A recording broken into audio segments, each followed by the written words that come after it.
um texto que nós já lemos na liturgia da igreja, no momento que antecede ao momento do louvor congregacional ao nosso Deus.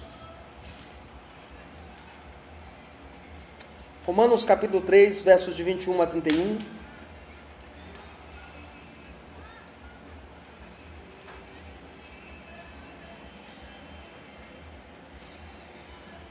Quero situar você nesta carta. Quero que você entenda o que esta carta trata e do que ela se ocupa. O apóstolo Paulo, ao escrever esta carta, alguns eruditos vão dizer que provavelmente ele esteja em Corinto, e certamente é de lá que ele escreve esta carta. O propósito de Paulo, ao escrever a carta de Romanos, ele tem a intenção de conseguir donativos fora do ambiente de Israel para os santos de Jerusalém. Um outro objetivo que ele intenciona na carta é querer visitar os irmãos, como nós aprendemos no capítulo 1, verso 15 desta carta. O desejo dele é ir conhecer essa igreja. É uma igreja que ele não fundara, é uma igreja que ele não conhece pessoalmente, é uma igreja que não surgiu dos esforços missionários de Paulo. Alguns dizem que esta igreja surgiu lá em Pentecostes, quando o Espírito Santo veio sobre aquela comunidade, sobre os discípulos do Senhor, e ali estavam romanos, dentro das nações haviam romanos, e alguns haviam crido no Evangelho e levado o Evangelho até Roma. Paulo escreve esta carta como o maior tratado teológico da igreja. Se você voltar para a história da igreja, você vai descobrir coisas interessantes sobre essa carta. Por exemplo, foi lendo essa carta que um homem prostituto, um homem que havia abandonado a fé cristã, um homem que havia abandonado o Evangelho, um homem que havia abandonado a Deus e a igreja, se tornou o maior teólogo da igreja, conhecido como Doutor da Graça. Ele conta que quando ele estava na sua angústia de alma, ele começou a ler, ele pegou a Bíblia que estava na sua estante e abriu a esmo, e caiu lá em Romanos capítulo 13, verso 4, que diz que deve abandonar toda a prostituição, toda a luxúria, toda a avareza, e ele se converte no Doutor da Graça. Seu nome, Santo Agostinho. De igual modo, você, peregrinando na história da igreja, você descobre que um monge agostiniano, estudando as escrituras, mergulhando, preparando aulas de exegese para ministrar na faculdade de teologia, ele dá de cara com Romanos capítulo 1, versos 16 e 17, que diz que o justo viverá por fé. Daí nasce a famosa reforma protestante debaixo da instrução e orientação de Martinho Lutero. Mas também esta carta ela foi usada por Deus na história da igreja para confortar uma alma que estava totalmente deprimida. Um grande poeta, um grande músico, um grande instrumento de Deus. Este homem, vivendo no período puritano, certamente, este homem queria tirar a sua própria vida, queria matar-se, queria anular-se a sua existência. E quando ele pensar em fazer isso, ele põe a Bíblia na sua cômoda e lê Romanos capítulo 3, versos de 23 até o verso 32, Romanos 3, verso 23, até o verso 26, e aí naquele momento, ele encontra o bálsamo para a alma dele, e ele escreve o maior poema, Deus se esconde uma face sorridente, debaixo de uma providência carrancuda. Seu nome é o grande poeta William Cowper, um grande teólogo, um grande musicista daquele período. O que nós aprendemos nesta carta, irmãos? Lutero diz que se rasgasse todo o Evangelho, todos os 4 Evangelhos, e restasse Romanos, você teria a essência do Evangelho. O Dr. David McLeod Jones, ele passou 13 anos expondo Romanos. Ele publicou uma obra que eu tenho, pela graça do Senhor, uma obra extensa, de 14 volumes. De Romanos de 1 até Romanos 14. Cada volume beirando a 200, 300 páginas. De exposição bíblica dominical na igreja. Não vou me aventurar a fazer isso, irmãos. Vou apenas tentar expor esta carta maravilhosamente para nós nesta noite. Após Paulo mostrar para nós a incapacidade de alguém em ser salvo pela mera observância da lei, nos versos de 3 até o verso 20, O apóstolo São Paulo, ele lembra que todos nós estamos debaixo do pecado. Ele lembra que todo gênero humano está debaixo da justiça de Deus. Nós vemos isso no capítulo 1. Ele revela isso. No capítulo 2, ele continua mostrando que não há distinção entre judeu, entre ser judeu e ser gentil. E no capítulo 3, agora ele coloca todo mundo no mesmo bojo, dizendo, olha, há umas se extraviaram, há umas se fizeram inúteis, não conhecem a Deus, não há caminho de paz no seu coração, estão todos longe de Deus, longe distanciados de Deus, e a lei de Deus acusa, mostra, revela o pecado de nós. E aqui, irmãos, o apóstolo São Paulo, depois que mostra que não adianta você ser um cristão que apenas observa a lei, que olha a lei, que tem a lei decorada na mente, que tem a lei decorada no seu conhecimento teológico. O mero observar a lei não te salva. E isso é importante a nós. Agora o apóstolo São Paulo procura responder à pergunta fundamental que esse texto procura colocar-nos. A pergunta que todo crente deve perguntar quando for evangelizar, quando for trabalhar a evangelização, quando for falar de Jesus, quando for falar do Senhor Jesus ao mundo. A pergunta que não quer calar é como alguém é aceito diante de Deus. Ora, se as obras da lei não me recomendam diante de Deus, se observar a lei não me recomenda diante de Deus, se cumprir os meus ritos religiosos dominicais não me leva diante de Deus, não me recomenda diante de Deus, então a pergunta é, então como é que eu sou aceito diante de Deus? Como é que Deus salva alguém? Como é que Deus salva um pecador? Essa é a pergunta que Paulo vai colocar para nós. Como Deus salva as pessoas? E eu quero tratar nesta noite a doutrina fundamental da reforma protestante. O lema da reforma, sola fide. A doutrina da justificação pela fé somente. Como Deus salva as pessoas? Em primeiro lugar, nós aprendemos nessa passagem que a salvação divina não depende da lei. Está aí no verso de número 21. Olha o que Paulo começa dizendo a nós. Mas agora, a justiça de Deus se manifestou sem lei, atestada pela lei e pelos profetas. Olha que coisa interessante.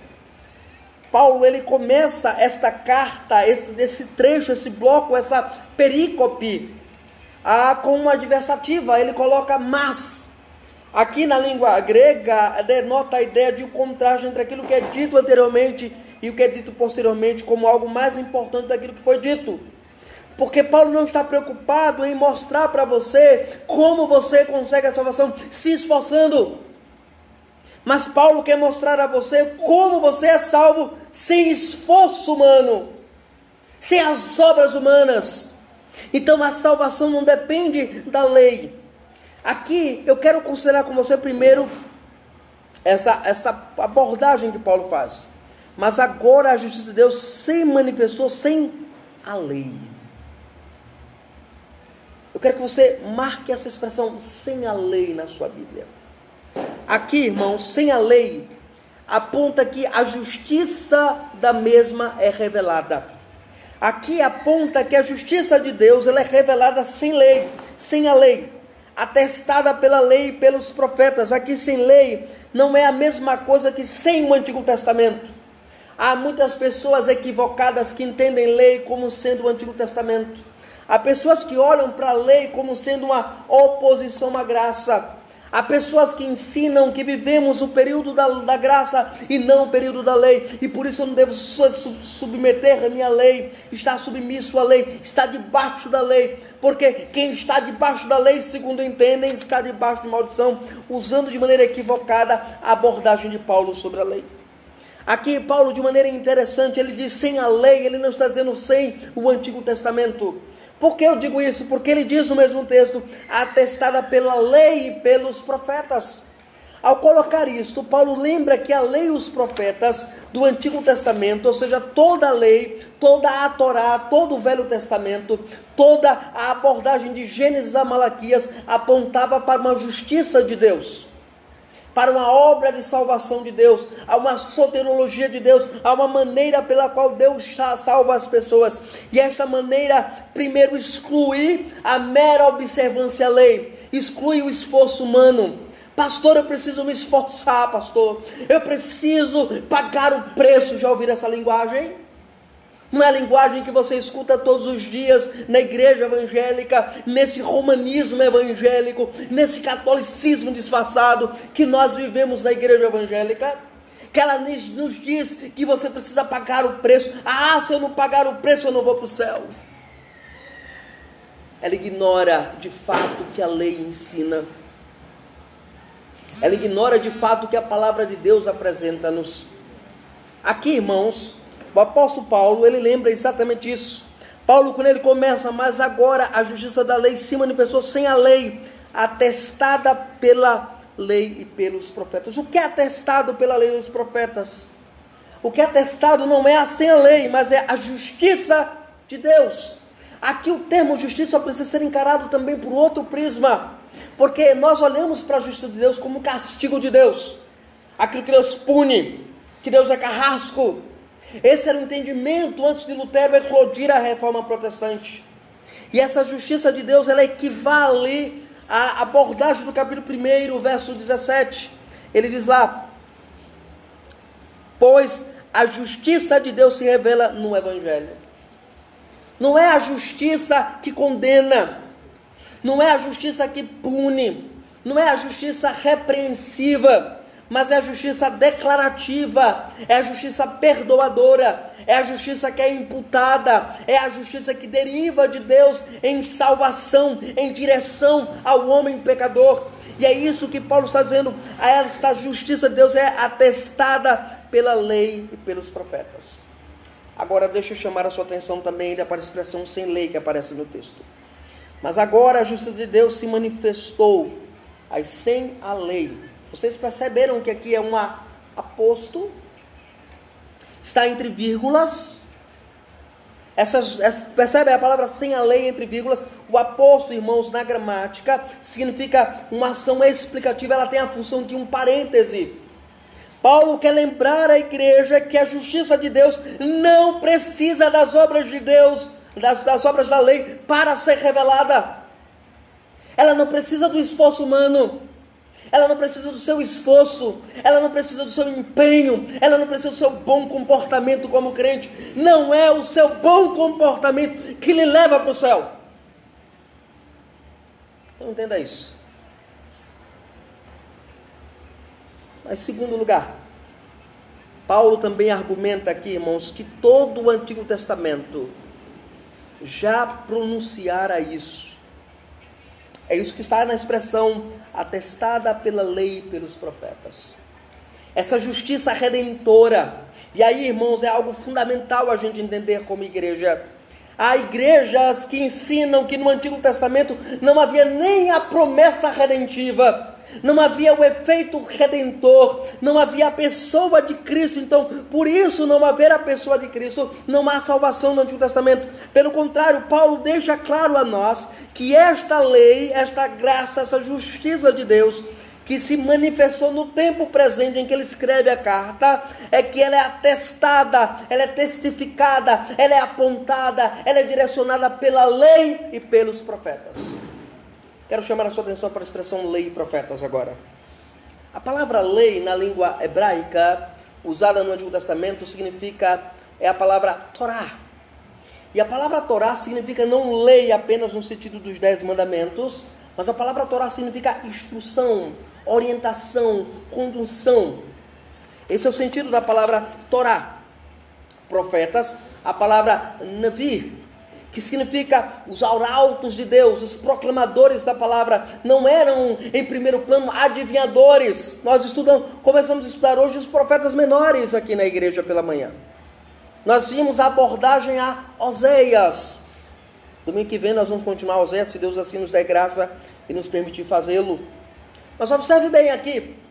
Nós aprendemos na Escritura Sagrada que tanto a lei e os profetas aqui é uma maneira de falar de toda a Bíblia, de todo o Antigo Testamento. Paulo está dizendo a justiça que salva, a justiça que vem de Deus, a justiça de Deus, a justiça que liberta, vem sendo ensinada pelo Antigo Testamento. Não é apenas o Novo Testamento que ensina sobre a salvação, mas o Antigo Testamento também ensina. Então a justiça de Deus, a justificação, essa doutrina maravilhosa, ela começa no Antigo Testamento. Não, pastor, é impossível. Eu sempre aprendi que a justificação é uma doutrina do Novo Testamento, pastor. Está lá, Romanos capítulo 1, pastor. É verdade. Mas Romanos capítulo 1 está citando Abacuque capítulo 2, verso 4. Lutero não está inventando uma doutrina nova. Lutero está reafirmando a doutrina. Paulo não está inventando uma doutrina nova. Paulo está trazendo a doutrina a bojo, a clara, de maneira evidente. Assim, irmãos, nós aprendemos aqui que a salvação divina, ela não depende do seu esforço. Ela não depende nem do seu bom comportamento. Veja, há pessoas que acham que pode se preparar para a conversão. A igreja evangélica está cheia dessa coisa. A igreja evangélica está cheia desse ensino católico, apostólico, romano, dizendo, olhe, eu só vou para a igreja quando eu me sentir bem, quando eu me sentir preparado. Deixa eu dizer uma coisa para você. Nós nunca somos preparados. A consultora Westminster, tratando sobre isso, vai nos ensinar o seguinte, que o homem jamais pode se preparar para a conversão. Isso é obra do Espírito Santo. Mas aí surge uma pergunta diante disso tudo. Entendi, pastor. Entendi que a justiça de Deus que salva, sem a lei, ela é atestada, ela é testificada, ela é demonstrada, ela é apresentada, ensinada por todo o Antigo Testamento. Isso eu entendi. Mas a pergunta é, qual é o método que Deus usa para salvar alguém então? Se não é pelo esforço humano, se não é pelas obras da lei, se não é pelo meu bom comportamento, não é para eu mudar a minha aparência, me vestir como crente, andar como crente, falar como crente, ter até Bíblia de crente. Mas eu sei que eu não sou crente, mas eu estou me preparando para ir para o céu. Percebe como o arminianismo, ele destrói a certeza da graça salvadora? E por falar nisso, nesta terça-feira, estaremos estudando sobre a doutrina da perseverança dos santos aqui na igreja. A doutrina da certeza da graça salvadora, ela some quando tudo depende de nós. Tudo depende de mim. Tudo é meu, nada é Deus. E aí eu vou dizer, glórias a mim, louvado seja eu. Exaltado é o meu nome, porque fui eu que escolhi. Não, você não escolheu a Deus.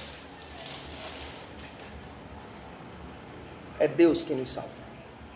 Mas vem a pergunta, qual é o método que Deus emprega para salvar, para aceitar alguém na sua companhia, na sua família, no seu reino?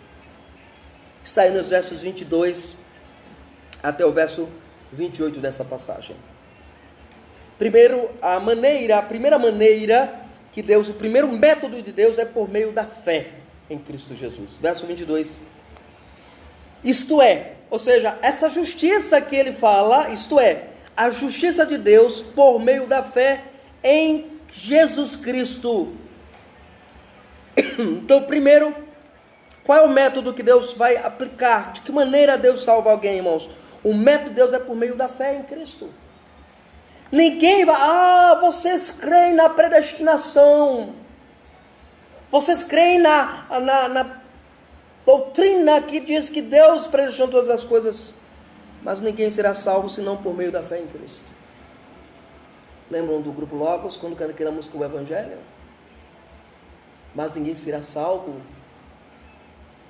sem que clame, arrependido, aos pés do Rei Jesus. Aqui, irmãos, de maneira inequívoca, Paulo agora traz a nós uma notícia importante, o método que Deus emprega. O método que Deus emprega não é o teu esforço humano, o método que Deus emprega não é a tua habilidade, o método que Deus emprega não é a tua maneira de portar-se, pelo contrário, esta justiça é a justiça de Deus por meio da fé. Então a justiça que ele está falando no verso 21 é a justiça que vem derivada da fé. É a justiça de Deus que vem por meio da fé em Cristo Jesus para todos os que creem, e não há acepção de pessoas, não há distinção em relação a isto. Aqui o apóstolo São Paulo lembra-nos que o primeiro método, a primeira maneira que Deus convence e salva alguém é por meio da fé. Ninguém vai fora, ninguém se torna crente porque quer se tornar crente, ninguém se torna crente porque quer levantar a mão e aceitar Jesus, não, é por meio exclusivamente da obra de Cristo, é por meio da fé. Então peraí, o que é justificação, pastor? Aqui é importante a gente entender. Justificação é aquilo que acontece fora de nós.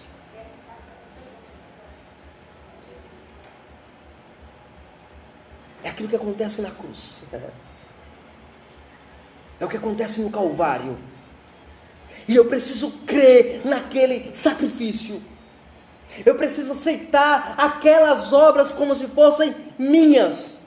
As obras de outro sendo as minhas obras. Isso sabe o que isso faz comigo? Me humilha, me coloca para baixo, me diz que eu não sou nada diante de Deus. E nosso coração, que é orgulhoso, não admite isto. O Evangelho é singelo, porque ele quebra o nosso orgulho. Ele abandona o nosso orgulho e diz: largue seu orgulho, entregue-se pela fé. O único método de você entrar na família de Deus, a única maneira de alguém entrar na família do Senhor, é através da fé na obra da pessoa bendita de Cristo Jesus. Mas não apenas isso. O método de Deus, ele não apenas nos diz: olhe, creia em Jesus. Creia em Jesus. E aí esta declaração aqui, ela diz que por meio da fé em Cristo Jesus, para todos os que creem.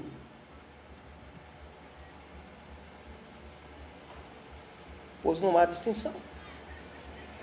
Pastor, eu nasci na igreja. Meu filho nasceu na igreja. Meu filho foi batizado na igreja. Minha filha foi batizada na igreja. Meu filho é crente, minha filha é crente. Calma. Eles precisam crer em Jesus. Não há distinção. Não importa o adulto, não importa a criança, eles precisam de Jesus. Eles precisam da mesma obra da cruz, eles precisam da mesma obra do Calvário, eles precisam do mesmo Cristo, eles precisam do mesmo Deus, eles precisam da mesma salvação. Nós, pais, tendemos a ignorar isso em relação aos nossos filhos. Mas Paulo não. Paulo lembra que não há distinção na obra soteriológica. O segundo passo de Deus não é apenas mostrar que é por meio da fé em Cristo. Mas o segundo método é que como é que Deus salva alguém? Qual o método que Deus emprega? No revelar a necessidade que nós temos. Verso 23. Porque todos pecaram e estão destituídos da glória de Deus. Aqui eu acho fantástico esse texto. Aqui o apóstolo Paulo agora abrange o método de Deus para nós. Paulo diz que a razão de Deus, primeiro, aplicar a justiça da fé em nós, por meio da crença na pessoa bendita de Cristo Jesus, está no fato de que todos nós pecamos. Não há um não pecador neste mundo. Se este mundo fosse um grande faroeste, e para identificar quais são as pessoas boas e as pessoas ruins neste mundo, e para isso ele usasse o chapéu preto, seria o chapéu para quem é ruim neste mundo, e o chapéu branco para quem é bom neste mundo. Todos nós aqui usaríamos o chapéu preto. Só haveria um que usaria o chapéu branco: Jesus Cristo. Só ele. Veja, o apóstolo São Paulo, ele lembra a nós, de maneira interessante, que todos pecaram. Daí entender porque ele diz que não há distinção no ato de crer. Todos precisam crer no Filho. Todos precisam crer em Jesus. Todos precisam conhecer a Jesus. Todos precisam do Senhor da redenção. Mas note aqui no nosso texto de maneira incontestável aqui, porque todos pecaram e estão o quê? Destituídos. Algumas versões colocam carece. Mas o sentido aqui é privados. Privados da glória de Deus. Qual é a nossa necessidade, irmãos? A nossa necessidade está exatamente em ter comunhão com Deus. A nossa necessidade é a necessidade da glória de Deus. A nossa necessidade é viver debaixo da graça do Senhor. A nossa necessidade é reconhecer que nós somos pecadores, que nós somos anulados em nós mesmos, que nós somos miseráveis pecadores. Então o apóstolo Paulo lembra que o método de Deus é primeiro mostrar a nós, revelar. Veja o verso 20 do capítulo 3. É exatamente o eco do que Paulo está dizendo agora no verso 23. Na verdade, o verso 23 é o eco do verso 20. Porque ninguém será justificado diante dele, de quem? De Deus, pelas obras da lei. Ah, eu guardei a lei, pastor. Deus, eu sou um bom cristão. Deus, eu dou o dízimo todo domingo na igreja. Seria uma bênção, né? Todo crente desse domingo todo, né? Dízimo todo domingo na igreja, seria uma bênção do céu. Ah, pastor, Deus, olha, eu sou o melhor crente na igreja. Eu bato meu ponto todo domingo. Todo domingo eu estou na igreja, pastor. Eu sou crente, eu sou certo. Eu sou certinho. Oh, meu Deus. Porque ninguém será justificado diante dele pelas obras da lei. Por quê? Porque pela lei, o que é que vem? Vem o pleno conhecimento do pecado. Então, como é que eu conheço a minha negridão de alma? Como é que eu conheço a angústia da minha alma? Como é que eu conheço as minhas fragilidades? Paulo vai dizer lá em Romanos capítulo 7 isto. Veja lá. Vamos lá. Romanos 7.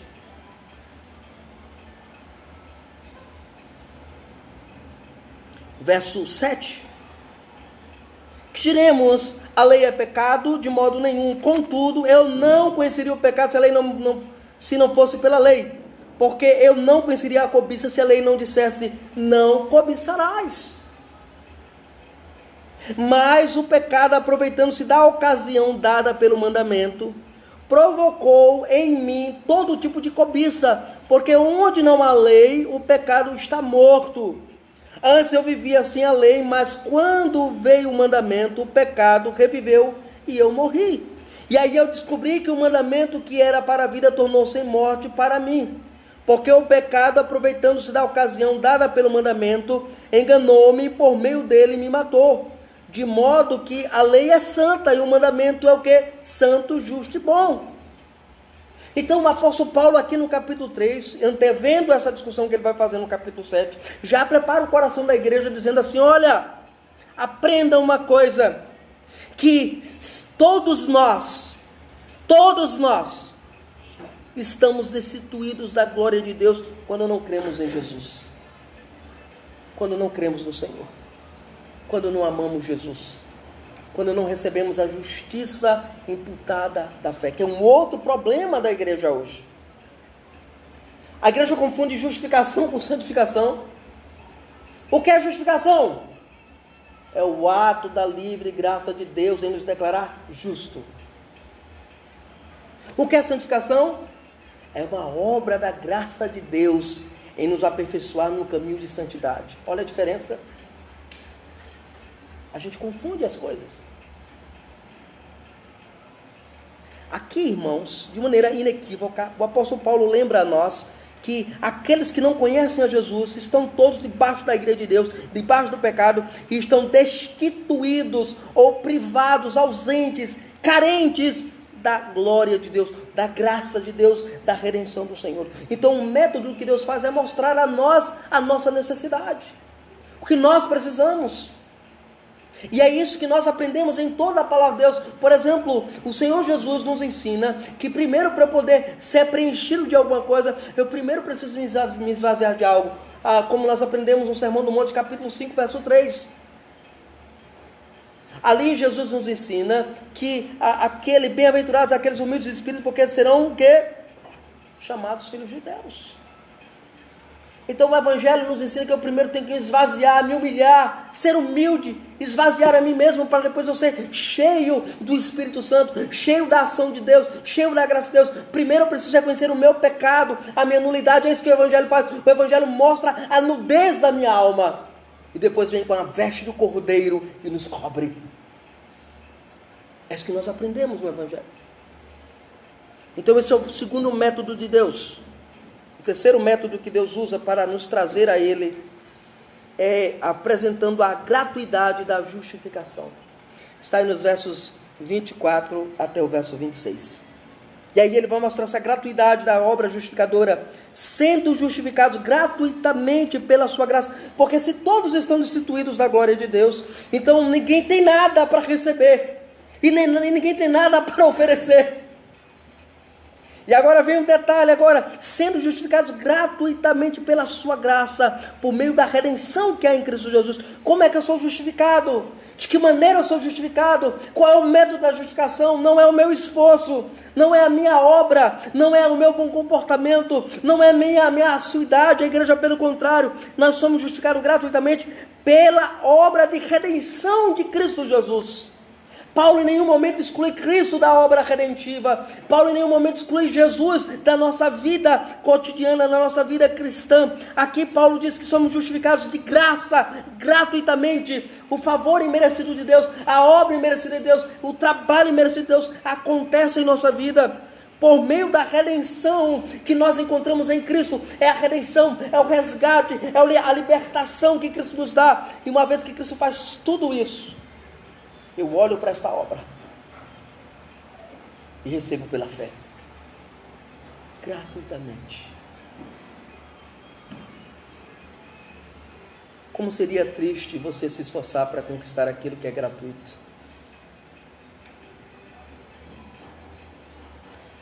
E por fim, qual é o método que Deus emprega para salvar alguém, irmãos? Na obra da justificação, no quebrar o orgulho dos homens. Veja aqui o verso de número 25, continuando pensando no verso 24, ele diz, a quem Deus ofereceu como, aí está como, a quem Deus propôs, né? Como, a quem Deus propôs, está assim, não está? A quem Deus propôs como propiciatório, não é isso? Está escrito? Ok. Na verdade assim, a quem Deus ofereceu como sacrifício propiciatório. Literalmente aqui quando ele coloca para nós, que ofereceu como uma propiciação, por meio da fé, pelo seu sangue, para a demonstração da sua justiça. Na sua paciência deixou Deus de punir os pecados anteriormente cometidos. Aqui eu preciso explicar esse texto. Eu não posso passar esse texto sem explicar ele a vocês. Esse texto aqui ele é rico para nós, porque o apóstolo Paulo pega a figura do Antigo Testamento do propiciatório, quando se imolava o animal e derramava o sangue sobre o propiciatório, e a tampa impedia que o sangue caísse dentro do propiciatório. O sangue ele representava a obra da redenção, mas também apontava para a ira de Deus. E aí a ira de Deus ela era aplacada, porque o sangue era derramado naquele propiciatório de maneira inequívoca, de maneira muito graciosa. E aí agora, uma vez que ele é oferecido como nosso propiciatório, como aquele que nos protege, como aquele que nos livra de todo, que desvia a ira de Deus de nós. E aí ele diz, por meio da fé, ou seja, eu preciso crer nesta obra, e pelo seu sangue. Então, a fé e a obra de Cristo caminham juntas aqui nesse sentido, para a demonstração da sua justiça. Porque que Deus mandou Cristo? Para mostrar a sua justiça, para revelar que Ele é justo, que Ele não deixou de punir o pecado, Ele puniu o pecado. Mas note um detalhe importante, que Deus na sua paciência, ou na sua longanimidade, como está na sua tradução, a palavra macrotomia aqui na língua grega significa aquele que tem a ira larga, aquele que demora em irar-se. Esse é o sentido aqui. Então, ele diz, aquele que na sua paciência deixou de punir os pecados anteriormente cometidos. Veja, quando é que ele pune os pecados? Na cruz, na pessoa de Jesus. Cristo é tudo na sua vida. Cristo tem que ser tudo na sua vida, tudo mesmo. Não pode ser outra coisa não pode substituir Cristo na sua vida. Se algo substitui Cristo na sua vida, esse algo será removido. A vida cristã é Cristo.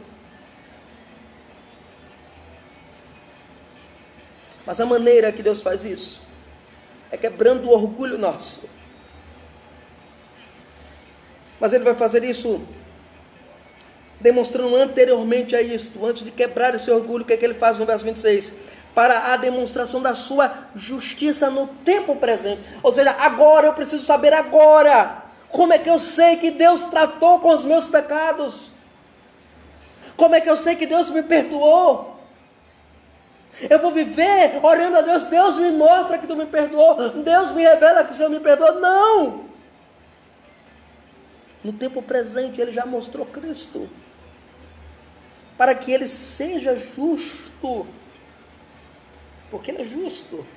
Ele tinha que punir os pecados para revelar que ele é justo, mas também, irmãos, para ser o justificador daquele que crê em Jesus. Por que eu sei que eu vou para o céu? Não é porque é arrogância minha, não. Não é porque é orgulho meu, não. É porque Cristo Jesus, o propiciatório de Deus, suportou a ira de Deus por minha causa. E aí Deus se revelou justificador meu, porque eu criei em Jesus. E aí o orgulho é quebrado, versos 27 a 28. Assim, onde há motivo para o orgulho, ou como está na sua tradução, onde está, pois, a jactância? Diz assim, foi de todo excluída. Veja, ele pergunta, qual é o orgulho então? Onde está o orgulho? Foi de todo excluída por qual lei? A lei das obras? Percebe a pergunta de Paulo? As obras que você faz não quebram o orgulho, não humilha você, não coloca você no nível dos crentes humildes. Eu consegui. Eu mereço. Eu consegui obedecer a lei, pastor. Eu guardei toda a lei. Isso gera jactância. Isso gera orgulho em nós. E aí Paulo diz, onde está, pois, o motivo para você se orgulhar? Qual é o motivo de você olhar para a cruz e se orgulhar? Nenhum! Nenhum! Mas ele diz mais,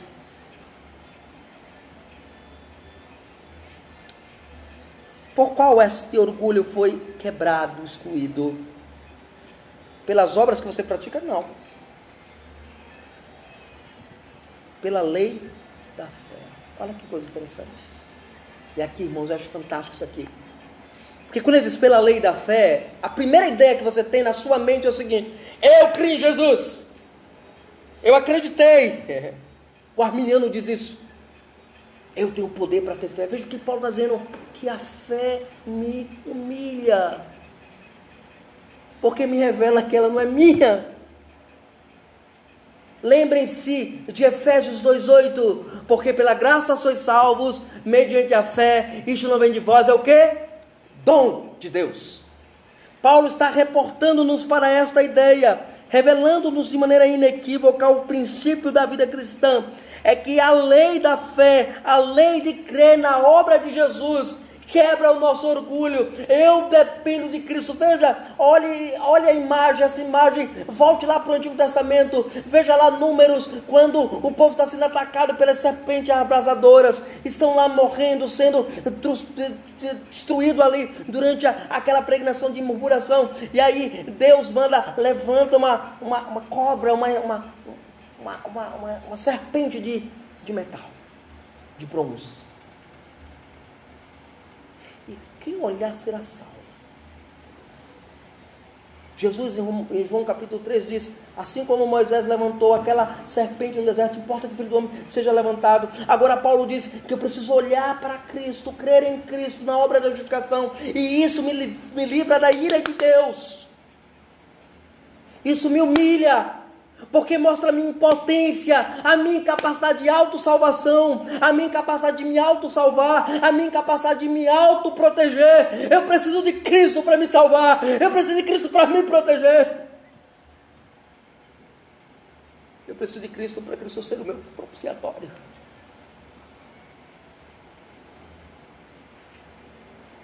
Agora veja que coisa bela o Evangelho traz a nós. Evangelho de Jesus diz para nós que nada do que nós fazemos, irmãos, tem valor diante de Deus. O que importa é crer na obra redentiva de Cristo. E aí ele diz no verso 28, concluímos daí que o homem é justificado pela fé, sem as obras da lei. Como é que eu vou ser aceito diante de Deus?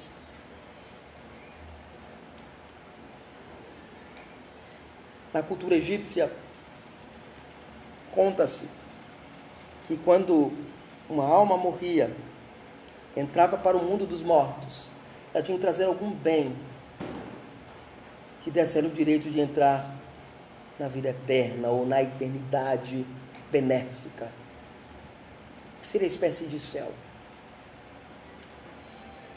E as pessoas traziam as coisas. Essa era a ideia. Eles guardavam as riquezas e eram enterrados com eles, porque eles entendiam que era isso que eles iam apresentar lá no mundo pós-vida, né? O mundo do além. O Evangelho diz. O que o Evangelho diz, irmãos? O Evangelho pergunta o que é que você tem para apresentar diante de Deus. Você vai apresentar o que diante de Deus? Nada! E tudo. Nada seu, tudo de Cristo. Nada seu, tudo do Senhor.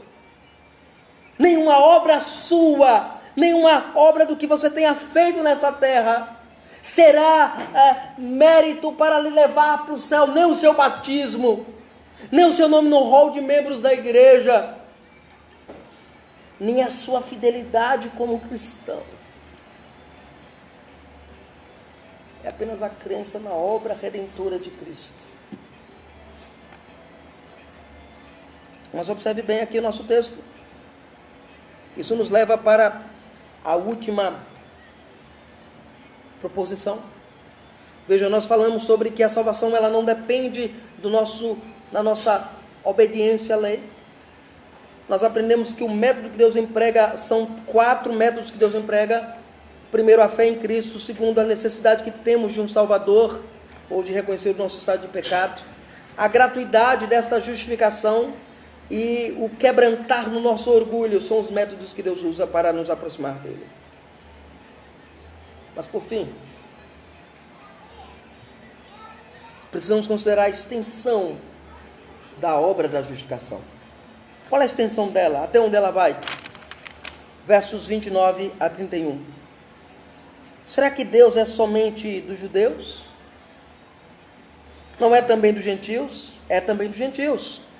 Visto que Deus é um só, o qual justificará por meio da fé e os da circuncisão, e também por meio da fé os da incircuncisão. Por acaso anulamos a lei pela fé? De modo nenhum.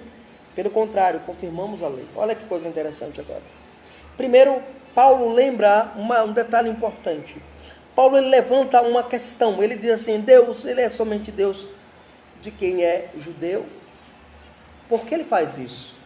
Porque os judeus achavam que pelo fato de guardar a lei, ele era aceito de Deus.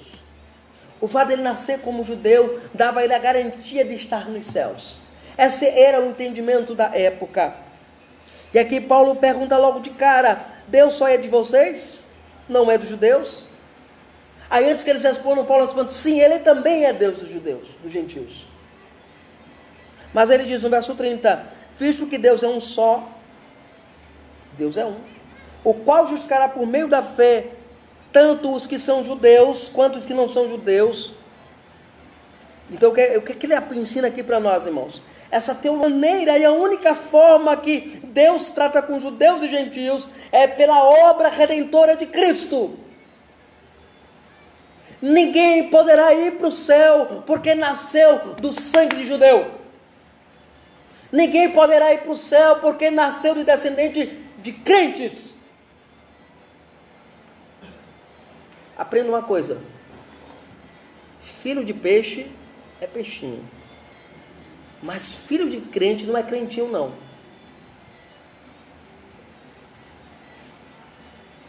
Precisamos aprender isso.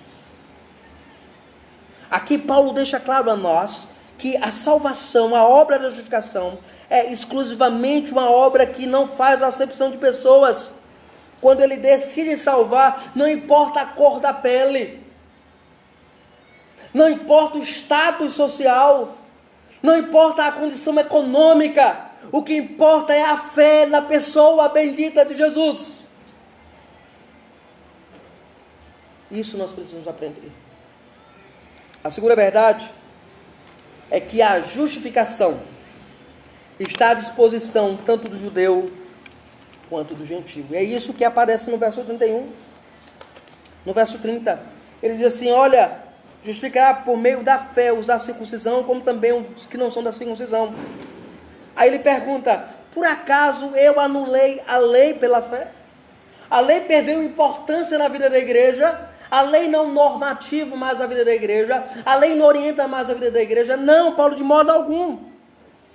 Pelo contrário, nós confirmamos a lei, porque a lei fala de que a justificação se dá na pessoa de Cristo. A lei diz que a salvação se dá na pessoa de Cristo. A lei me conduz a Cristo. A lei me conduz ao Senhor. A lei me conduz ao Senhor soberano. Me conduz à pessoa do Redentor.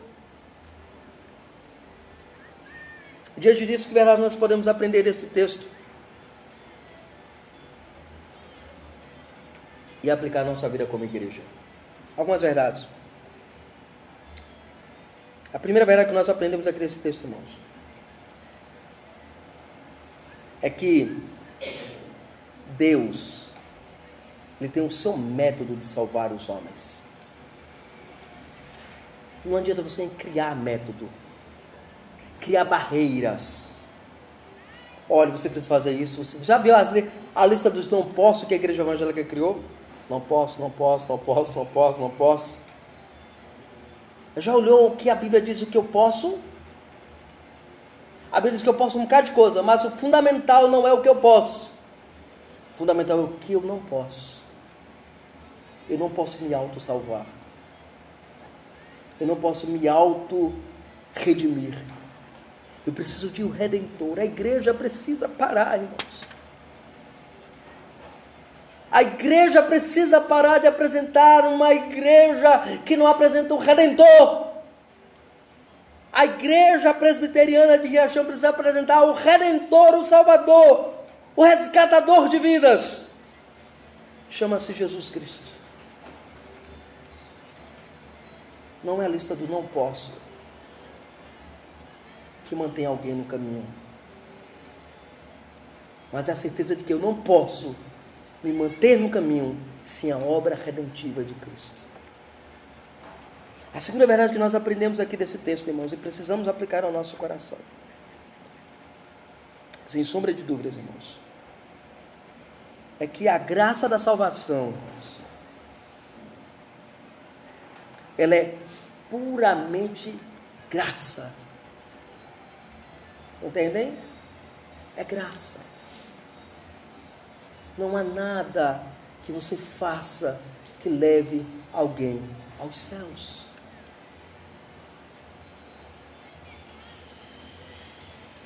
E por fim,